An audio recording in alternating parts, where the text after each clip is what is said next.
I've always been fascinated by antiques, so when I found an old, ornate mirror in the attic of my new house, I couldn't wait to give it a new home. It was beautifully crafted with intricate carvings along the edges and a rich mahogany frame. But there was something about the mirror that seemed almost alive. At first, I chalked it up to my imagination. It was just a mirror, after all. But as I spent more time looking into it, I started to see things. At first, they were just vague shapes and colors, like an abstract painting. But as time went on, the visions became more and more clear. I saw people, places, even events that I had never seen before. I saw the birth of a child, the fall of a city, and the rise of a new leader. I saw disasters, triumphs, and everything in between. It was like the mirror was showing me the future. At first, I was thrilled. It was like having a crystal ball, a way to see what was coming before it happened. But as I watched more and more, I started to realize that the visions weren't always good.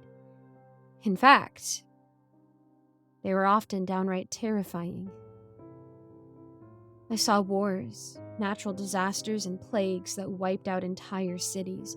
I saw people I loved dying in horrible ways, and I saw myself making decisions that I knew would lead to ruin. It was like a never-ending horror movie, playing out in front of me every time I looked into the mirror. But I couldn't stop looking. There was something addictive about the visions, like a drug that I couldn't get enough of. I started spending more and more time in front of the mirror, trying to decipher the messages it was showing me.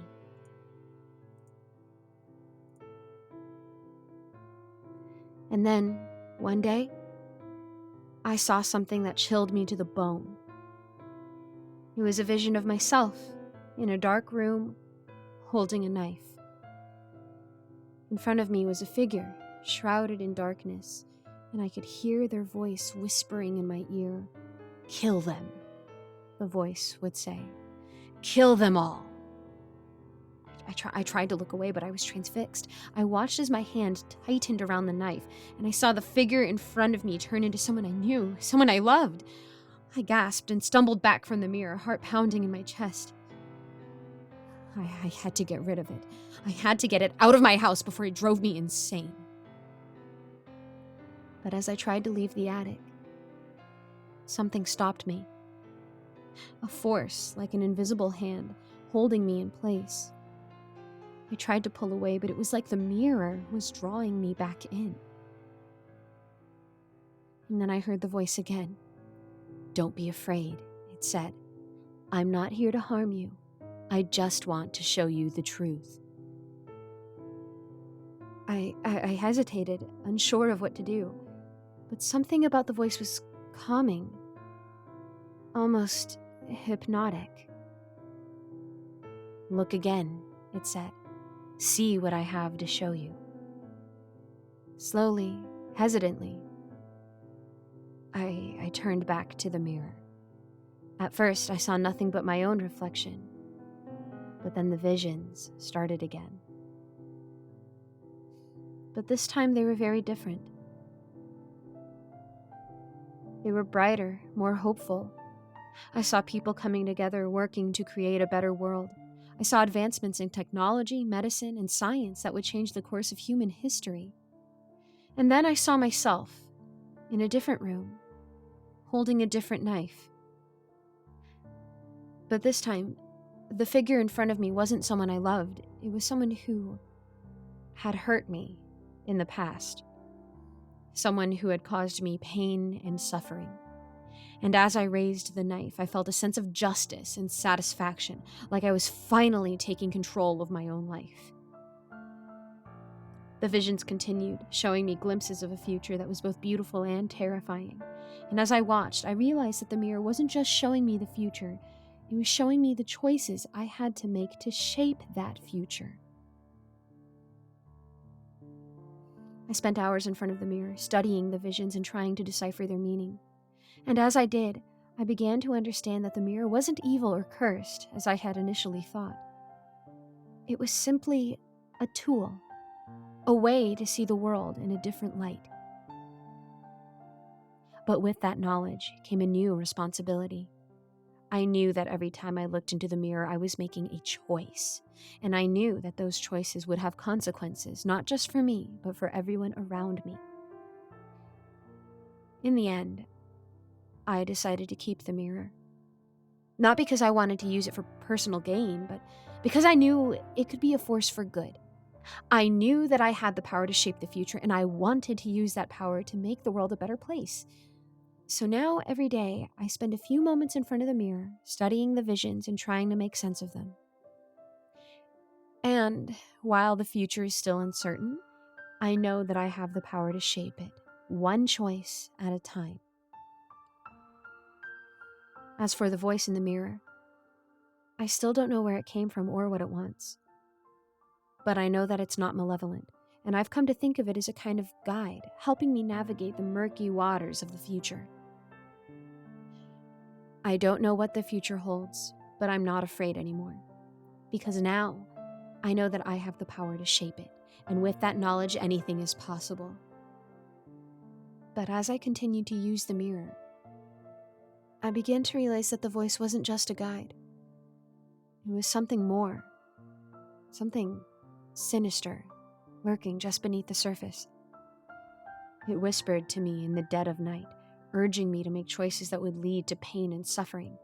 And as the visions grew darker and more twisted, I couldn't shake the feeling that I was being led down a path which there was no return. The antique mirror had become a doorway to a world of darkness, and I was its unwitting captive.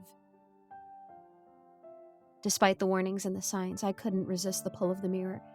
The visions, no matter how dark and twisted, were too alluring to ignore. But as I stared into the mirror one night, I saw something that shook me to my core. It was a reflection of myself, but it was different. My eyes were black pits, my skin was ashen, and my smile was twisted into a grotesque grin. And then I heard the voice again. But this time it too was different. It wasn't a whisper anymore. It was a roar, filling my mind with its dark desires. "Finally," the voice said, "you've become one of us." I tried to look away to break free of the mirror's hold on me, but it was too late. I was trapped, forever lost in the darkness of the antique mirror, and as I looked back at my reflection, I realized the truth. The mirror wasn't a tool. It was a trap that had ensnared me and countless others before me, and would continue to do so long after I was gone. The antique mirror wasn't just cursed. It was cursed with a hunger for souls, a hunger that would never be sated, and as I faded into the darkness, I knew that I was just another victim. Another nameless soul claimed by the cursed antique mirror. And as I faded into the darkness, the cursed antique mirror continued to claim more victims, but my soul was different. It was stronger and fought back against the mirror's grasp. In a moment of clarity, I remembered the knife that had been used to break the curse on the mirror. Summoning all the willpower I had left, I focused my mind and manifested the knife within the mirror's world. My fingers closed around the hilt, and I used it to slash through the mirror's surface, breaking the curse and freeing myself from its grasp. I emerged from the antique mirror, my soul scarred and battered, but still intact. I knew that I was finally free, but I also knew that I had to warn others of the danger of the cursed mirror. With trembling hands, I wrote down my story and posted it online as a warning to others. It was a warning of the dangers of seeking power and knowledge without understanding the cost. It was a warning of the dangers of falling into the seductive embrace of the cursed antique mirror. As I finished writing my warning, I knew that my fight wasn't over. The cursed antique mirror still lurked out there, waiting for its next victim. But for now, I was free. And I was determined to help others avoid the same fate that had befallen me.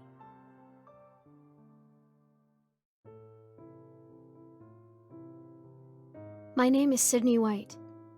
I'm writing this because my therapist thinks it'll help. I'm honestly willing to try anything to get a little peace of mind at this point.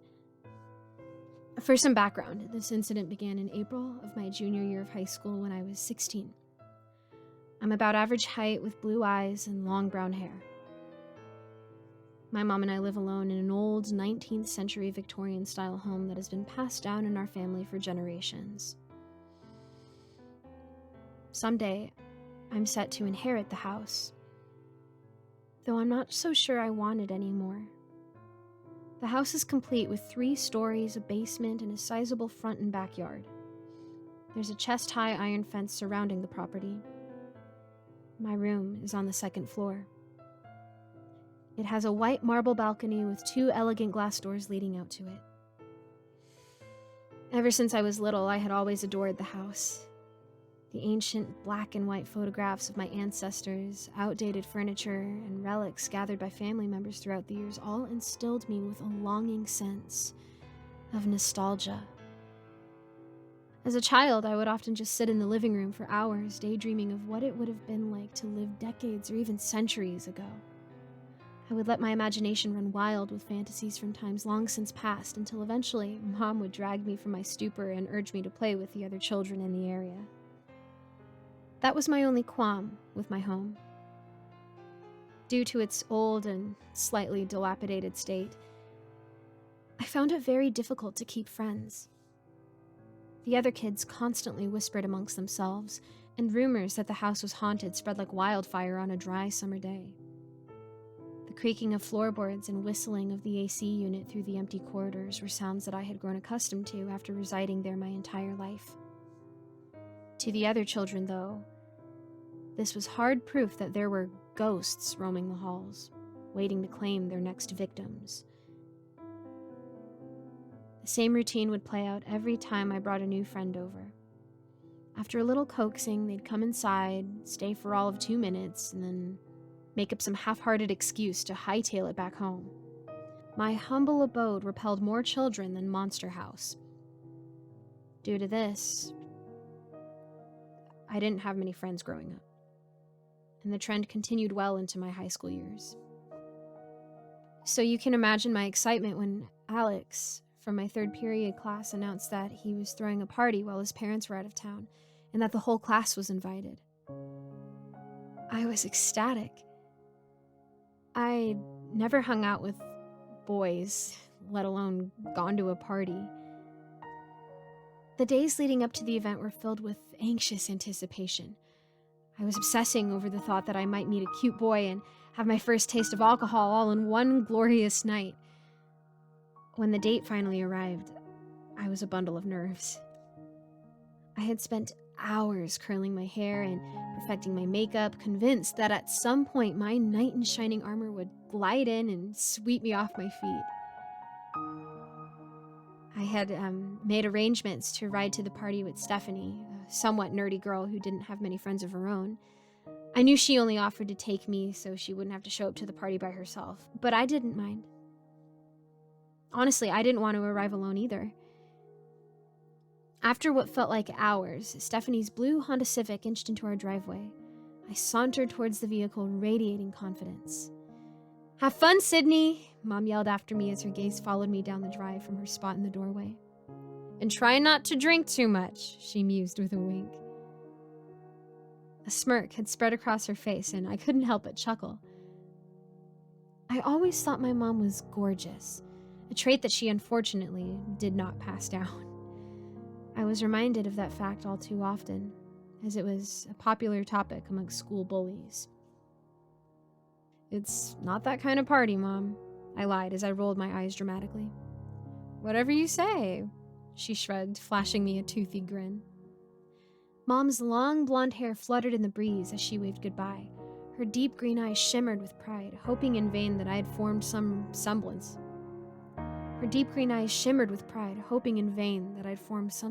of a friendship. The party was a major letdown. I won't bore you with too many details, but only about 10 people showed up, including us. I didn't realize how gross beer would taste, but I somehow managed to choke down a couple of Budweisers. After being hit on by nearly every guy at the party, I begged Stephanie to take me home. After being hit on by nearly every guy at the party, I begged Stephanie to take me home. She was having more fun than I was, but after some pestering, she begrudgingly caved. The ride back to my house was marred by a tense, uncomfortable silence. As Stephanie hurriedly peeled away, I stumbled up the driveway and fished in my pocket for my house key. I had gotten a little more tipsy than I'd realized, and my already lackluster cognitive skills eluded me. I eventually located my keys. I jabbed at the keyhole, and after a couple sloppy attempts, the lock clicked open. I crept up the stairs as silently as I could in my inebriated state, putting forth my best effort not to wake Mom. Once I made it upstairs, I ran through my nightly bedtime routine and retreated to my room. I plopped into bed and tried to drift off to sleep, the immense disappointment of the night still fresh in my mind. After a few minutes of relentlessly tossing and turning, I picked up on a noise at my balcony doors. I perceived what sounded like a faint tapping on the glass. Tap, tap, tap. I drowsily glanced over at my alarm clock. Midnight. I ignored it and rolled onto my side, facing the wall. It's probably just a tree branch. But then the tapping escalated to 3 knocks in rapid succession. Tap, tap, tap. I shot up in bed as a pang of fear coursed through me. I whipped my head to the balcony, fully expecting to lock eyes with some horrid creature, and nothing. It must have been the alcohol messing with my head. A little shaken up, I laid back down and somehow fell into a fitful slumber. The following morning, I awoke to the tantalizing aroma of eggs and bacon wafting upstairs from the kitchen. I stumbled out of bed and groggily traced the scent downstairs where Mom was cooking breakfast. "Good morning, sleepyhead," she giggled. "Good morning," I croaked, trying and failing to rub the sleep out of my eyes. "Did you have fun last night?" Mom asked as she placed a mouth-watering concoction of eggs, bacon, and toast before me. "Yeah, I guess," I wearily replied, shoveling food into my mouth. I wasn't feeling great from the night before, and a hot meal was just what the doctor ordered. "Meet any cute guys?" Mom prodded as a smile plastered itself across her face. "Oh yeah, some real Leonardo DiCaprios," I sarcastically remarked, mouth nearly overflowing with egg. "By the way, Mom, you didn't hear knocking on any of the windows last night, did you?" I inquired nonchalantly. "No, when did you hear that?" she asked quizzically, concern washing over her countenance. "Never mind, it was probably just a tree branch," I blubbered between chews, attempting to ease Mom's tension. "Okay, just please let me know if you hear it again," she requested sternly, seemingly relieved by my statement. The remainder of the day was mostly uneventful. After breakfast, I wasted the day away watching Netflix. I finished off my evening by knocking out some homework. It was Saturday, but getting my work out of the way early provided me a sense of productivity. After putting my books away and brushing my teeth, I hopped into bed.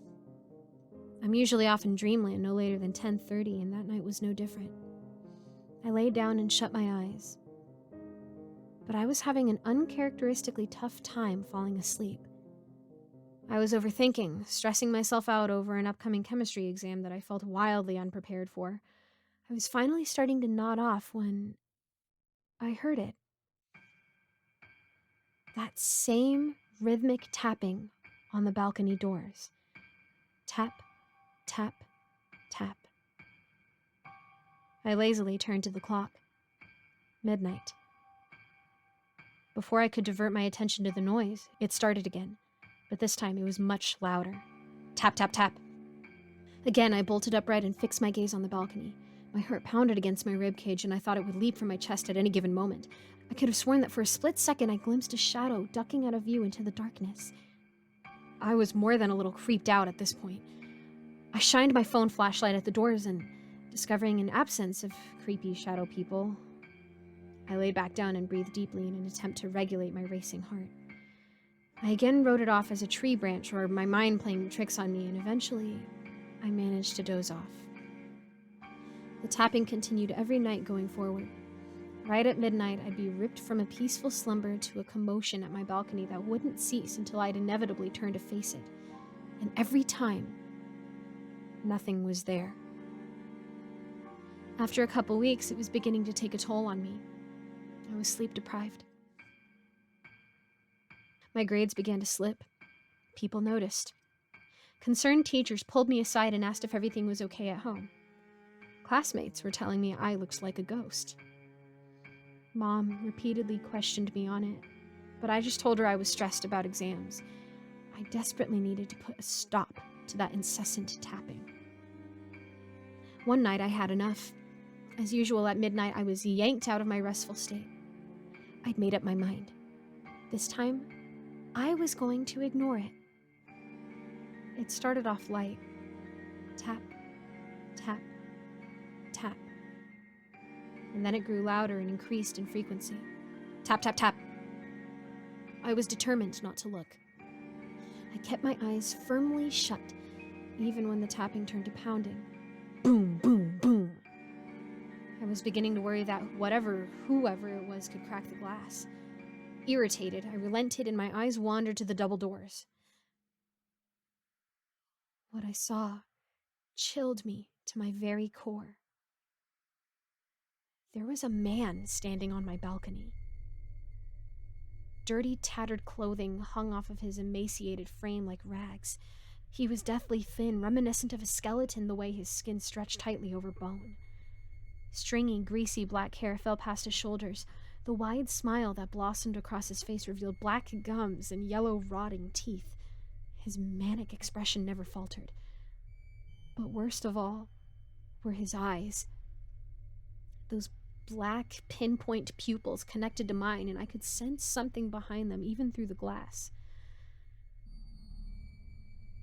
Hunger. A deep, animalistic drive that I can only describe as predatory. And then he spoke. "Oh, Sydney, I can see you. He sang in a sickly, sweet tone. Please let me in. I just want to play." He called, giddy with excitement.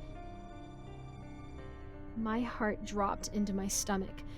Something sinister lurked just beneath the surface of those words. He licked his lips, his disgusting gray tongue worming its way over the rim of his mouth. I tried to avert my gaze, but I was rooted in fear. Sweat pooled on my brow and my hands shook uncontrollably. My breathing became rapid and shallow. A million thoughts raced through my brain in unison. Who was this man? How did he get onto my second-floor balcony? And how did he know my name? I was broken from my trance by forceful hammering against the doors. The man's smile was gone, having devolved into an expression of pure hatred. "Let me in! Let me in! Let me in!" With each repetition, his fist smashed against the glass, rattling the doors in their frame. Then out of nowhere, he paused. His eyes eagerly lit up and his twisted smile returned, stretching so far that I thought the corners of his mouth might tear. "It's okay, Sydney. If you won't let me in, then I'll do it myself. Because I found where they hid the key." He could barely contain his elation as he produced an ancient rusted key from an indistinguishable pocket in his ragged clothes. My head spun and my vision blurred. This couldn't be happening. He slipped the key into the door and it unlocked with a nauseating click. At last, my body regained mobility and I went into full panic mode. I leapt out of the bed and bolted down the hall to Mom's room, the man's deranged cackling reverberating off the walls behind me. His thunderous footsteps were closing in the distance. I burst through the door and slammed it shut, waking Mom in the process. "Sid, it's the middle of the night. What's going on?" she groaned lazily. I locked the door and sputtered a nearly incoherent string of words. "Mom, there's a man inside my house, and you have to, the police, we have to..." I choked out before I broke down, tears streaming down my face. The hallway had grown eerily silent as I sobbed hysterically. Mom stared at me for a second, bewildered, but she called the cops. They took a statement from me and combed through the house. Of course, by then the man was long gone and there wasn't much they could do. The balcony doors were even shut and locked when they arrived, so there was no evidence that the man had been on the property at all. They urged us not to hesitate to call back if he returned and reassured us that they'd send a cruiser down our street intermittently for the next few nights. I slept in Mom's room for a week after that. I questioned her about a hidden spare key, but she swore up and down that our 2 house keys were the only ones in existence. We installed cameras and a home security system, but even then I couldn't bring myself to sleep in that room again. I moved all my things down the hall into an unoccupied room away from the balcony. Suddenly, every resonance terrified me. Noises that I had previously attributed to the age of the house didn't sound like normal creaks and whistles anymore. I started going to therapy. After a few weeks, the therapists, my classmates, and even Mom had begun to convince me that I had imagined the whole ordeal. And I almost believed them. Almost. My therapist told me that I would never be able to fully heal until I stepped out onto that balcony. So about a month after the incident, I finally built up enough courage to walk out there. I rested my hands on the smooth white marble and peered out over the neighborhood. Spring was among us and the flowers were in full bloom. I soaked it all in as the wind blew my hair and dragonflies zipped past my face. I watched a robin feeding its babies in the tall oak tree in our front yard.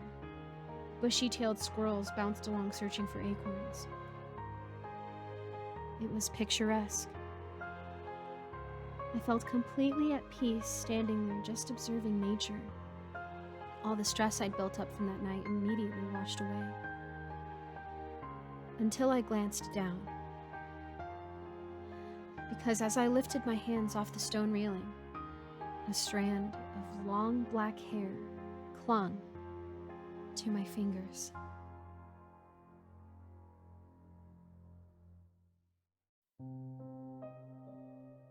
I should have known that something was off the moment I heard about the deal.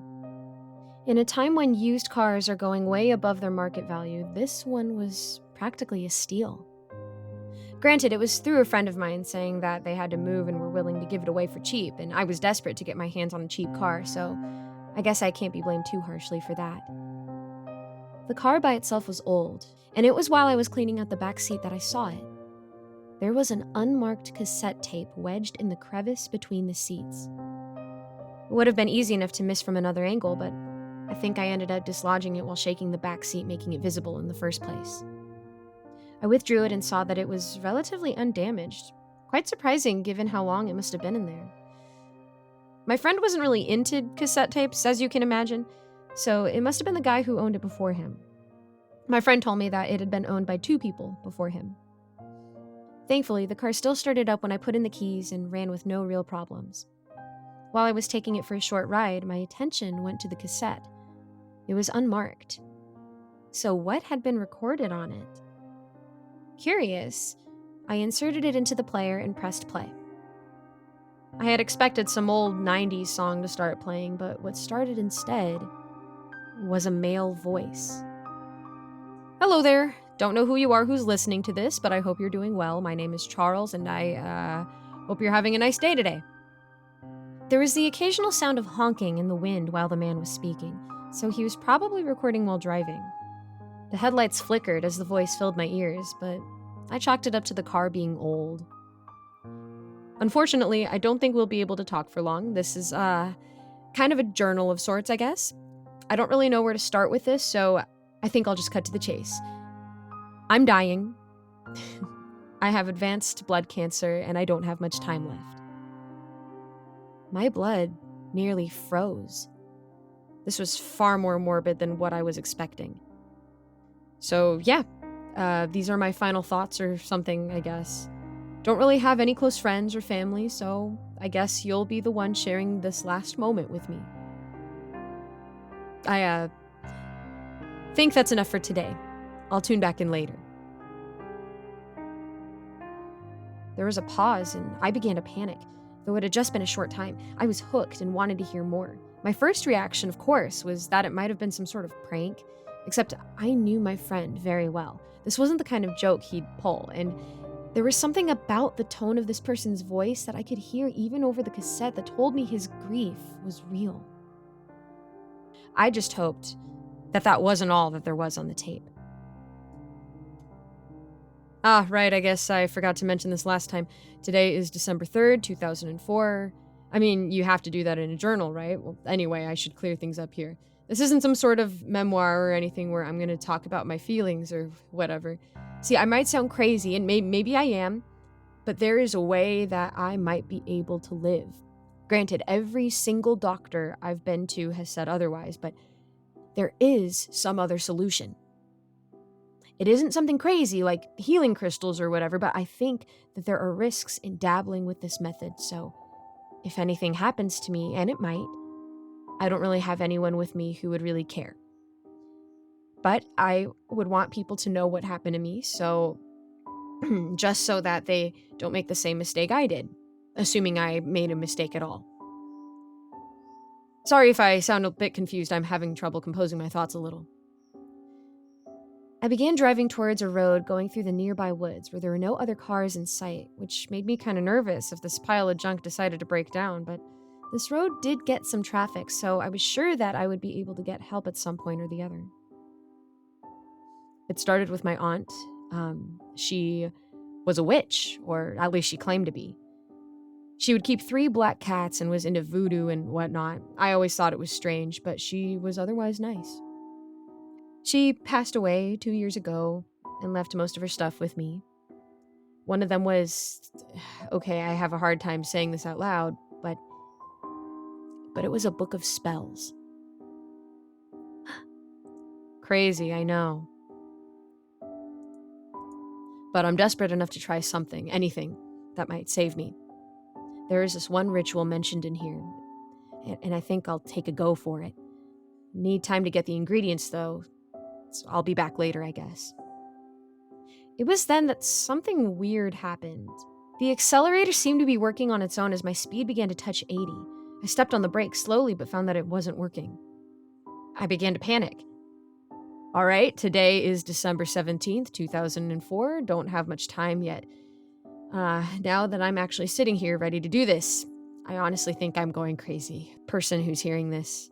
I'm honestly concerned that maybe the cancer spread to my brain or something, though my latest scan shows there's nothing abnormal there. I can't cure my cancer per se, but there is a chance to stay on. The soul is eternal, but the body is temporary. At least that's what it says. The car begins speeding up even more as strange sounds come from the cassette. It sounds like chanting, but it isn't in any language that I understand. I slam the brakes to no avail. The chanting goes on even faster until at last the guy shouts a large word at the end, and finally the car begins to slow down on its own. My heart's pounding like crazy at the time. Though nothing had happened to me, yet the image of me crashing into something kept playing in my head. As the car began to slow down even more, I make my decision, and the steering wheel suddenly jerked from my hands as if it had a mind of its own. The car stopped completely, and my seatbelt ejected itself. A voice from the cassette player screamed, "Get out!" I didn't need to be told twice. I got out as the car sped away, with no one in the driver's seat. I called my friend, and he said that the only issue he'd ever encountered was that it would sometimes misbehave occasionally. He didn't know anything about the cassette. I have my own theory on what happened, though, now. Charles had somehow transferred his soul, or consciousness, whatever, into the car. Its headlights were his eyes, the wheels were his limbs, and so on.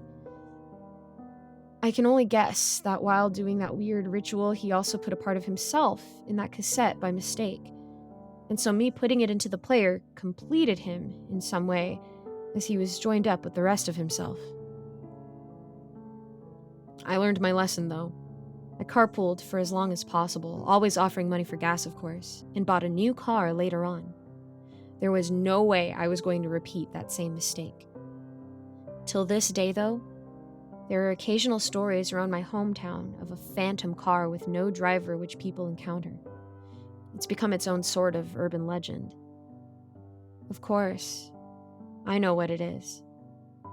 Just Charles roaming around, finally free of his cancer.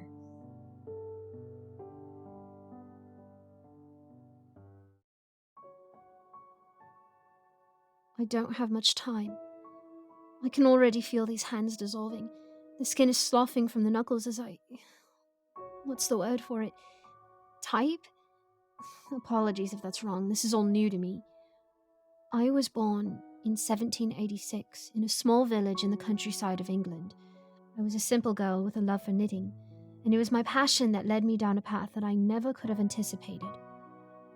It all started in 1802 when my grandmother, a wise old woman who knew more about the world than anyone I'd ever met, and now I realize anyone ever should, gave me a ball of yarn.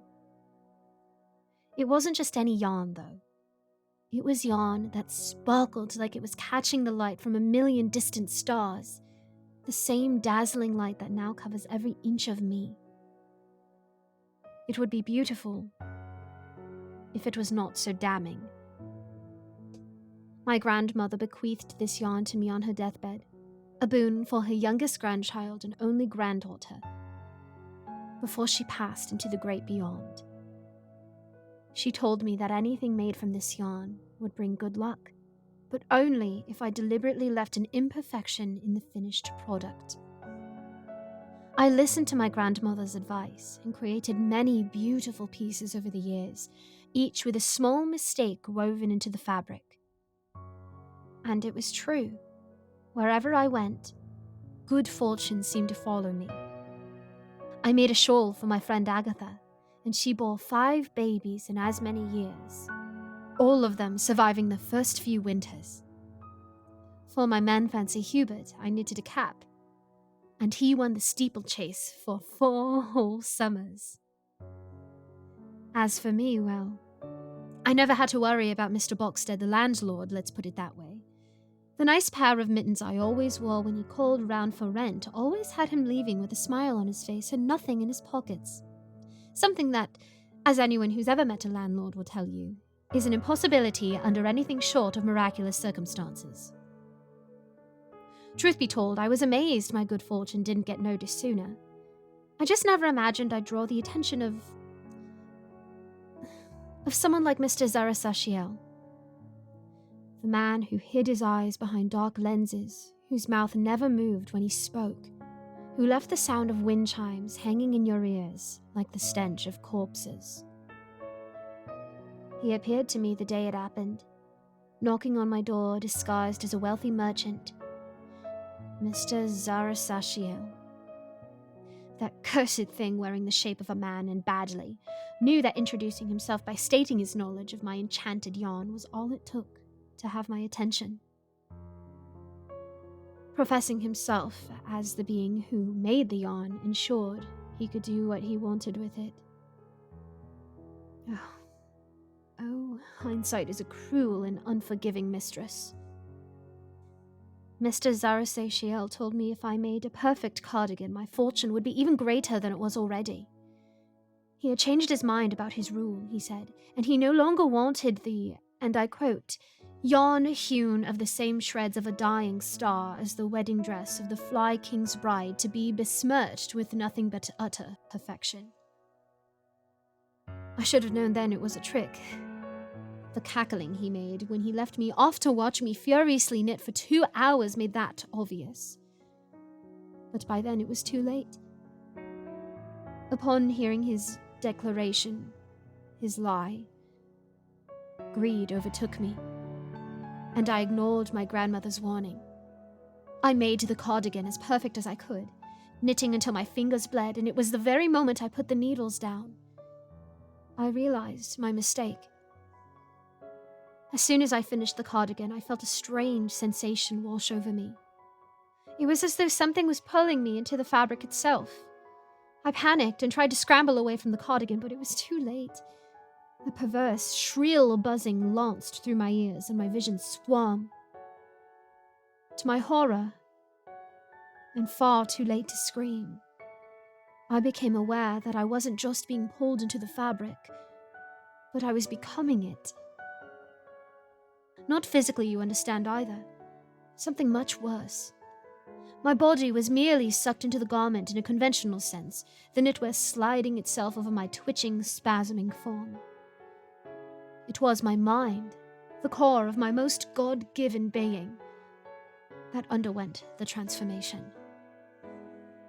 Second by agonizing second, I could feel my awareness being pulled from my soon-to-be empty human anatomy. My thoughts unraveled and rethreaded themselves into abominable inversions of human cogitations. Physical sensations from an unending web of nerves burned and sputtered in my shrieking mind, remelding themselves into the sensory chaos of uncountable hoops and weaves. I don't know why he did it, but Mr. Zarasashiel tricked me into displeasing whatever dark entity had created the source of my grandmother's, and later my own, good luck. And now I'd paid the price. My soul was trapped inside the cardigan, and I became one with the yarn. That was in 1811. For centuries, I have been trapped inside the cardigan, unable to escape, unable to move or influence my situation unless somebody puts it on. The first few years were the worst. Sat in the darkness before I was found in around 1823. My house was pretty remote, you see. I could only watch as my body decayed and turned to dust. Initially, I'd hoped that once my bones became dust and the house crumpled around them, I'd be free. Naive, I know. Nothing that happened to my former body mattered now. I remained trapped in the cardigan, bound to it when I became an unwitting pawn in whatever foul demonic game Mr. Zarasashiel and the thing that made the yarn are playing across centuries. With mere mortals like you and I once, as the pieces.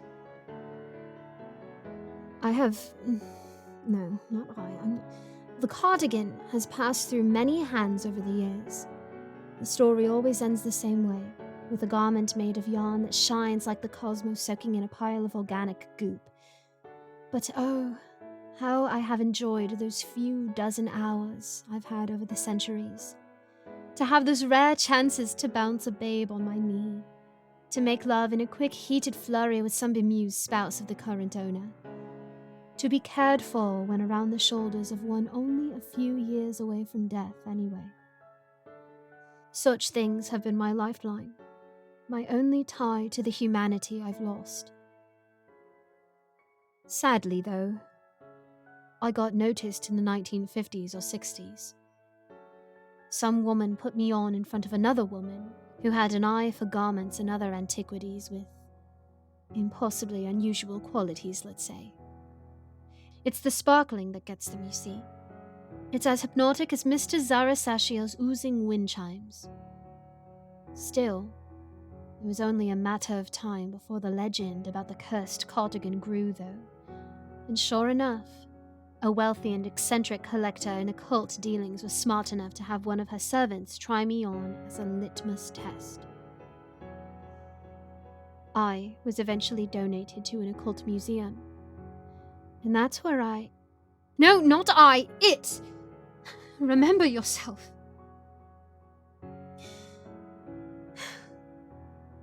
Sorry. Where it sits today, waiting for someone foolish enough to try it on. And, at long last, today somebody did. A new cleaner. One who wasn't smart enough to read the very clear warning sign on the glass. When the poor, dim-witted Matthew, may his soul find more peace than mine, put the cardigan on, I felt a spark of hope. Maybe this would be the person that could help me escape my prison, the first body I'd had since I'd felt that art collector's unfortunate manservant bumbling tumult within me, my sleeves flattering and collar sagging for the last time in far too long. When I felt Matthew picking me up today, there was a sudden rush of determination. I'd get out of here, go to England, track down Mr. Zarasashiel and... Again, I was being naive. I'd almost forgotten the despair and the helplessness of it, you see. It came back soon enough, As soon as I gained full control over Matthew's body and I felt the final screams of his burning consciousness ebb away, I knew that it was futile.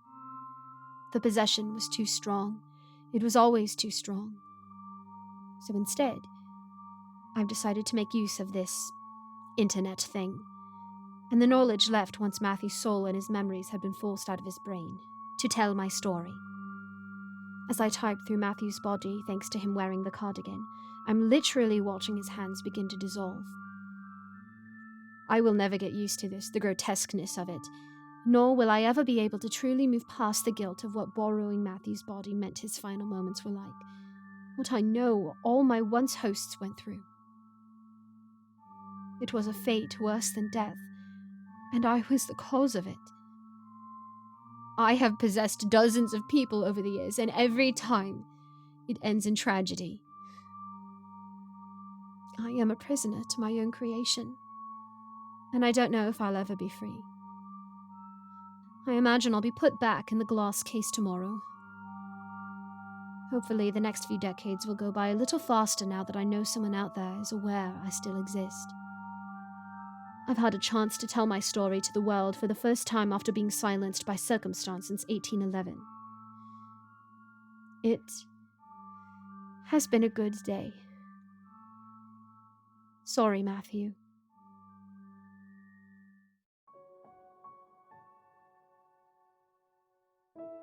It was the summer of 1984, and I was a college student looking for a summer job to make some extra cash. I was thrilled when I found out that an old bookstore in town was hiring, as I had always loved books, and the thought of spending my days surrounded by them was a dream come true. The store was an old building with creaky wooden floors and shelves stacked high with books of all genres. The owner, a man named Mr. Blackwood, was an eccentric old man who always seemed to be lost in thought. He had a habit of disappearing for hours at a time, leaving me alone in the store to tend to the customers. At first, everything seemed normal. I spent my day shelving books, helping customers find what they were looking for, and even getting lost in a few good reads during my breaks. But then, I started to notice strange things happening. One day, I was organizing the shelves in the back of the store when I heard a soft whispering sound. At first, I thought it was just the wind, but as the sound grew louder, I realized that it was coming from one of the books on the shelf. I reached for the book, and as I opened it, I felt a chill run down my spine. The words on the page seemed to be written in a language I couldn't understand, and the longer I looked at them, the more uneasy I felt. I brushed it off as my imagination getting the best of me, but the strange occurrences didn't stop there.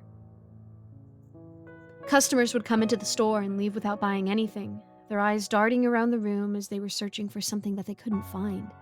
And every once in a while, I would catch a glimpse of Mr. Blackwood in the corner of my eye, staring at me with a look that made me feel uneasy. One day, I was closing up the store when I heard a knocking sound come from the basement. I'd never been down there before, as it was strictly off limits, but the knocking was so persistent that I couldn't ignore it. I slowly made my way down the creaky wooden stairs, feeling a sense of dread wash over me. As I reached the bottom of the stairs, I saw something that made my blood run cold. The basement was filled with old books stacked haphazardly on the shelves. But there was something different about these books. They seemed to glow with an eerie, otherworldly light, and the whispering sound that I had heard before was now a constant low hum. And then I saw him, Mr. Blackwood, standing in the center of the room with his eyes closed, a look of serenity on his face. But as I approached him, he opened his eyes and turned to me, and I saw something that made me want to run as fast as I could. His eyes were pitch black, with no pupils or whites. They seemed to go on forever, drawing me in like a black hole. And then he spoke. His voice was low and raspy, but it seemed to echo through the entire basement. "You've seen too much," he said. "You know too much." I didn't know what he meant, but I knew that I had to get out of there. I turned and ran up the stairs, the sound of Mr. Blackwood's laughter echoing in my ears. When I got outside, I saw the sun had set and the sky was dark. I looked back at the store, and I could see a faint glow coming from the basement windows. I quit my job the next day, never wanting to set foot in that store again. For years after that experience, I tried to put it out of my mind. I never spoke of it to anyone, not even my closest friends or my family members. But despite my best efforts, I couldn't shake the feeling that something was off about that old bookstore and about Mr. Blackwood. It wasn't until years later, when I was visiting my hometown, that I found out what had happened to the store. I was walking down Main Street when I saw a new storefront where the old bookstore used to be. Curious, I walked inside and asked the owner about the previous business that had been there. The owner looked at me with a sad expression and told me the old bookstore had closed years ago. Apparently, Mr. Blackwood had passed away suddenly and without any family to claim his belongings or the store. The owner of the new business had purchased the property from the estate and had opened up a new store in its place. As I walked out of the store, I felt a sense of relief wash over me. Maybe it was all just coincidence, and Mr. Blackwood was just a strange old man with some eccentric habits. But as I turned the corner, I saw something that made me stop dead in my tracks. In the alleyway behind the old store, I saw a faint glow emanating from the basement windows. It couldn't be, I thought to myself. But as I got closer, I realized that the glow was real. And then I heard it. The same low hum that I had heard in the basement years ago. I knew that I should run, that I should get as far away from that alleyway as possible. But something inside me compelled me to investigate. I cautiously made my way to the basement window, peering inside. What I saw made me want to scream. The basement was exactly as I remembered it, with stacks of old books and that eerie glow. But there was something new. In the center of the room, there was a figure.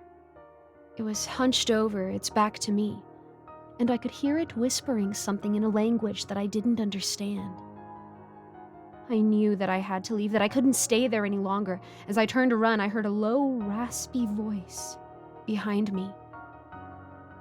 "Welcome back," it said. "I've been waiting for you."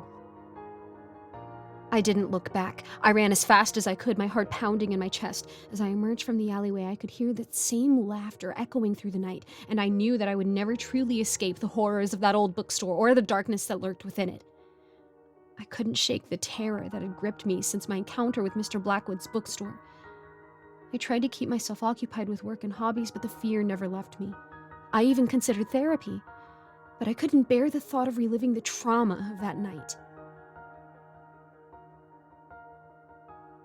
One day, while visiting my parents in my hometown, I decided to tell them about my experience. As I began to recount the events of that night, my mother's face grew pale. "Oh my Lord," she whispered. "I remember that bookstore. I used to walk past it every day on my way to work. I always felt like something was off about that place." My father nodded grimly. "I remember hearing about Mr. Blackwood's death. It was all over the news.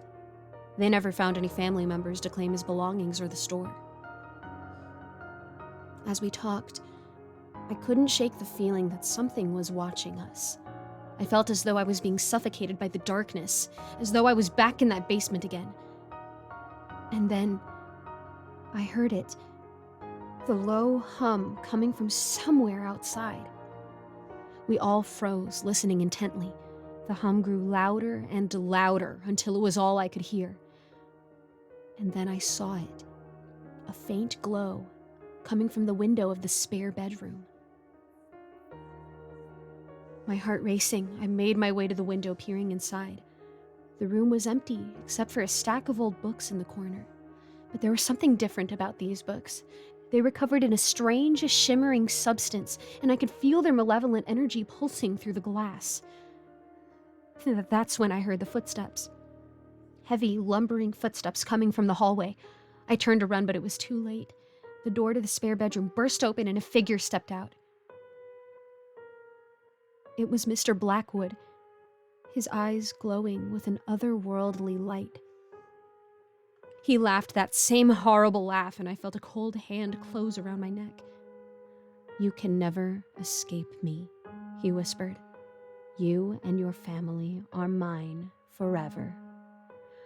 I woke up screaming, drenched in sweat.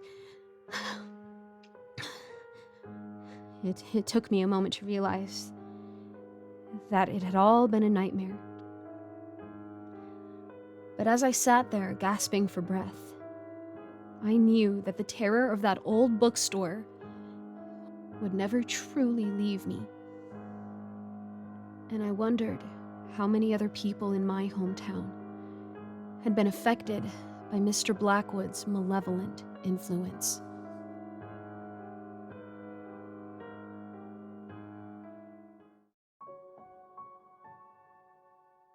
Working in a pawn shop, we get all kinds of weird stuff. But there's one thing they all have in common: their condition. Dresses are stained, handbags are ripped, even jewelry is wonky and bent. That's what made the Matryoshka doll so special. She was in perfect condition. I found her while sorting through Wednesday's sales. As soon as I saw her, I gasped. Almond-colored wood, finely carved into a peanut shape.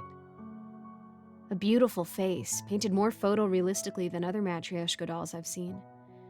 Sparkling blue eyes and rosy cheeks with a colorful scarf tying up her black hair. I set her on the table with the other goods destined for the back of the shop.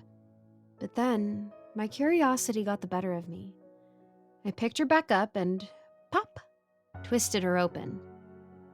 An identical doll stared back up at me, just a little bit smaller. Rosy cheeks, pretty blue eyes, pink and white flowers painted on her dress. I took her out of the bottom shell and, pop! Inside, another doll stared back up at me. Except this one wasn't identical. It was nearly identical. But the woman's mouth was open this time, in a little O. Her hands were unclasped as well, and hanging at her sides. I thought they were all supposed to look the same. I'd seen some Matryoshka dolls that made changes to the woman's dress, different flowers or patterns with each iteration, but the woman's face usually appeared identical. I twisted her open again. Pop! The woman's mouth was open wider. Her eyes were wider too, the black strokes of her eyelids bulging out from the previous almond shape. Her elbows were bent and her hands were moving up towards her face. I paused, glancing from this doll to the other three. Pop! I froze. The fifth doll's mouth was open wide, as if she were screaming. Her eyes were so wide they were nearly perfect circles. And her hands were held out in front of her body, as if she was trying to defend herself. I sat there for a long time staring at that painted face. This was starting to feel like some sort of joke, someone trying to scare me. Come to think of it, the Matryoshka doll didn't look that different from me. Black hair, blue eyes. Is this supposed to be some sort of threat? I shook my head, sighing. I twisted the doll open again, and it clattered to the floor. The woman's face was covered in blood, dark red painted in meticulous lines down the side of her face. It dripped off of her face and onto her dress, staining the pink flowers red. When I picked it up, I felt a deep scratch in the wood on the back of her head. I felt sick. I set the doll down on the table and took a deep breath. I'll get here early and finish inventory in the morning. It was almost 10 o'clock, and there was no way I was going to stay here another second with this creepy doll. But as I began to stand, my curiosity again got the better of me. I snatched the doll off the table and pulled her apart again. Pop! My blood ran cold. The doll looked similar to the previous one. Blood dripping down her face, onto her dress, mouth hanging open in a silent scream. Except, in this one, her eyes were closed. And her skin was so pale, it was almost blue. My heart pounded in my ears. Hand shaking, I pulled at the ends of the doll. My hands slipped against the wood, but on the third try, I finally got the doll open. There wasn't a doll inside. Instead, there was a folded piece of paper. I was shaking like a leaf, but I pulled the paper out of the doll and unfolded it, little black dots dancing at the edge of my vision. 4 little words, written in a sloppy scrawl. I'll see you soon. I ran out of the pawn shop. I thought I heard the distinctive thump of footsteps behind me, but I dove into my car without looking back. When I got to my apartment, I drew the deadbolt and collapsed onto the floor, sobbing. The police haven't been able to find who did this. My boss remembers the man who sold it to us, but his description matches nearly every white, brown-haired guy in America. The name he used was fake, and we don't have security cameras. He's untraceable. I quit my job and moved to a new apartment, but other than that, I don't know what to do. Part of me thinks that since nothing has happened in months, he's moved on. But then I have the nightmares. Nightmares of being crammed into a life-size Matryoshka doll. The wood closing in like a coffin, the silver of light at my waist getting narrower by the second, and then pop. The wooden ends meet, and I'm scratching at the wood, screaming for help, my mouth open in an O like the painted face of the doll. But nobody can hear me.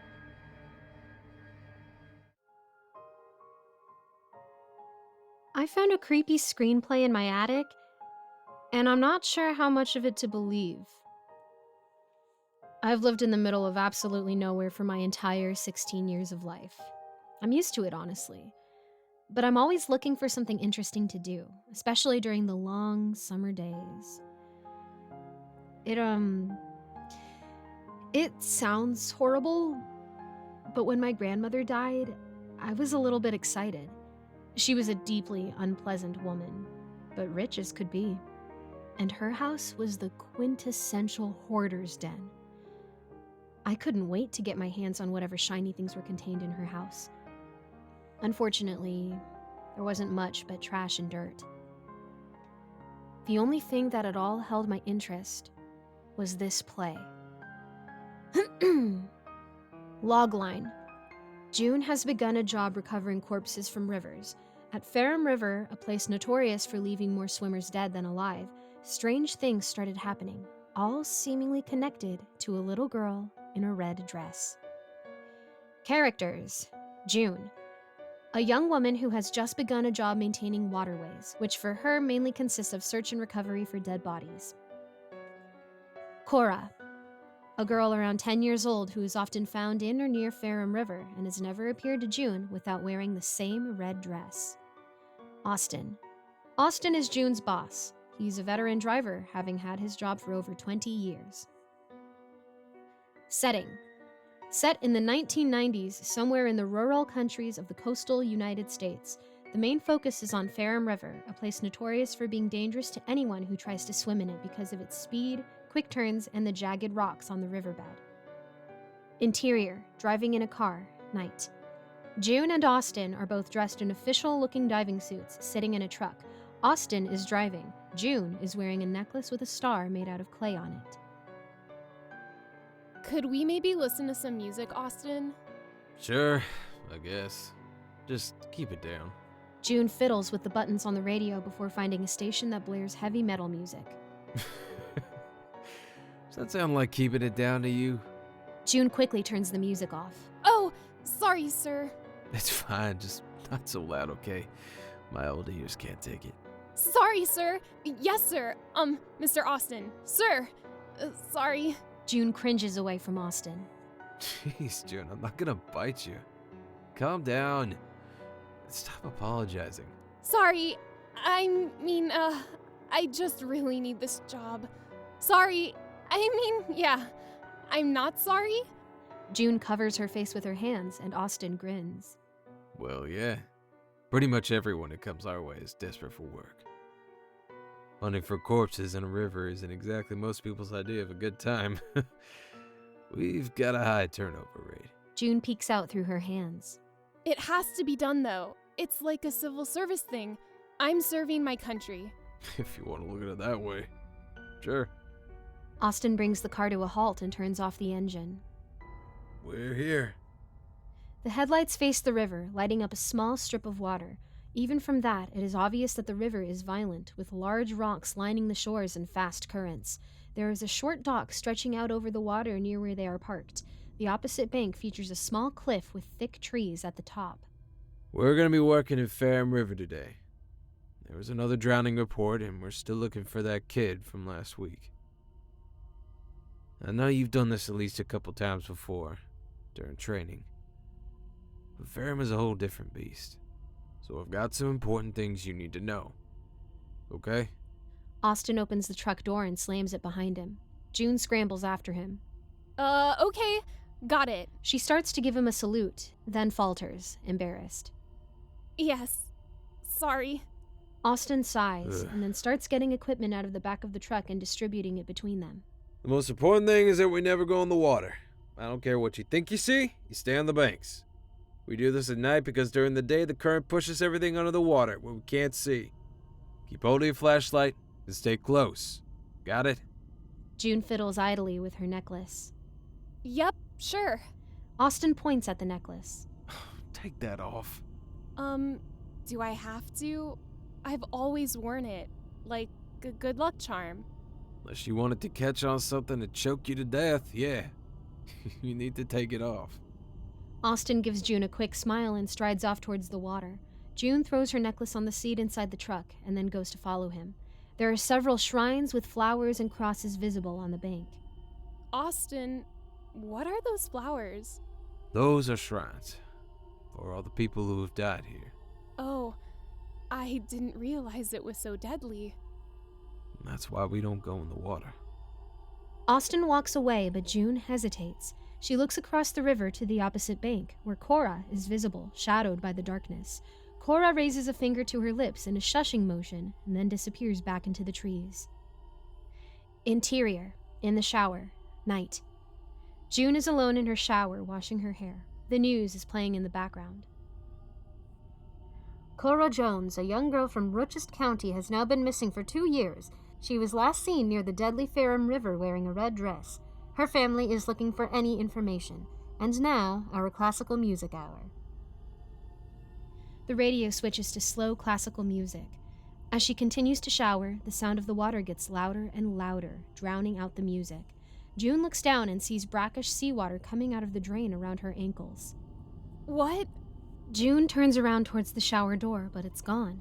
She is hemmed in on all sides by tile walls. The sound of falling water thunders around her as the dirty water at her feet rises around her.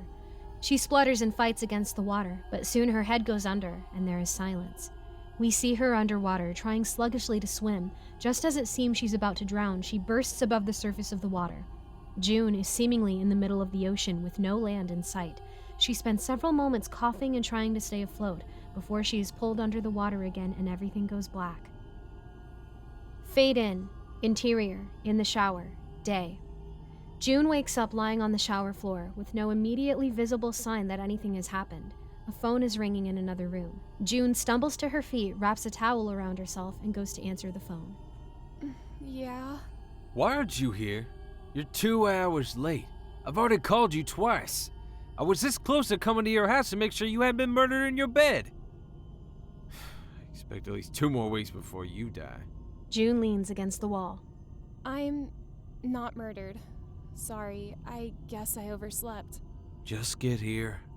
June winces and steps forward off the wall. Wait, where am I supposed to go again? I told you that yesterday. Yeah, it's been a long night. June closes her eyes and rests her forehead on the wall. We're at Ferrum River again. Thanks.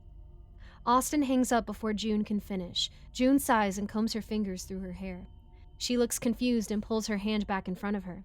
She is holding a piece of seaweed that has been stuck in her hair. Exterior, on the bank of Ferrum River, day. June is walking through the forest alongside the riverbank on her way to meet up with Austin. She is wearing her necklace. Cora steps in front of her out of the shadows in the trees, and June, walking quickly with her head down, runs into Cora. Whoa. Sorry. Cora puts her hands on her hips and tilts her head. Are you the new zombie woman? I'm pretty sure I've never been a zombie before. No, silly. Of course you aren't a zombie. You're just fine then. Oh, well, I look for the corpses of people who died in the water. June pauses momentarily and takes in Cora's very young appearance. Crap, you're like 10.